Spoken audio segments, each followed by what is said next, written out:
നാളെ അവധിയാണ് വരുന്നുണ്ടോ എന്ന് ഞാൻ വിളിച്ചു ചോദിച്ചപ്പോൾ വരുന്നില്ല എന്ന് പറഞ്ഞ മനുഷ്യനാണ് ലാസ്റ്റ് നിമിഷം വിളിച്ചു പറയുന്നു വരുന്നുണ്ടെന്ന്. അതിനെന്താണ്, വീട്ടിൽ കറിയൊന്നും ഉണ്ടായിരുന്നില്ല, ദോശമാവ് ഇരിപ്പുണ്ടായിരുന്നു. അങ്ങനെ വരുന്ന വഴിക്ക് കടയിൽ നിന്ന് കയറി നമ്മൾ കറിയൊക്കെ വാങ്ങിയിട്ടുണ്ട്. അത് കഴിഞ്ഞിട്ട് കുട്ടി കണ്ടില്ലേ, പിന്നെ ബേക്കറി കയറാതെ അവള് വിടൂലല്ലോ. അവൾ ഇതിനാണ് മെയിനായിട്ട് എൻ്റെ കൂടെ വിളിക്കാനാണ്, അച്ഛനെ കാണാനാണെന്ന് പറഞ്ഞ് ഓടി വരുന്നത്.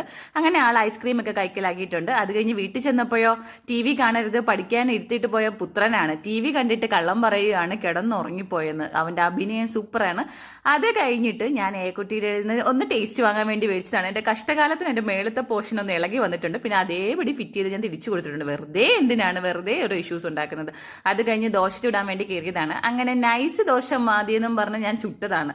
അപ്പം പറയുന്നു എനിക്ക് നൈസ് ദോശ വേണ്ട, എനിക്ക് സാധാ ദോശ മതിയെന്ന്. പിന്നെ അതും ചുട്ടു കൊടുത്തു. വേണ്ട, ഒരു പരിഭവം വേണ്ട. അങ്ങനെ അതെല്ലാം ചുട്ട് കഴിച്ചുകൊണ്ടിരുന്നപ്പോഴത്തേക്ക് കുറച്ച് പീസ് ചിക്കൻ ബാക്കിയുണ്ട്. അത് നാളത്തേക്ക് വെച്ച് അടിയാവുമെന്ന് വെച്ച് ഞാൻ തന്നെ അത് കഴിച്ചിട്ടുണ്ട്.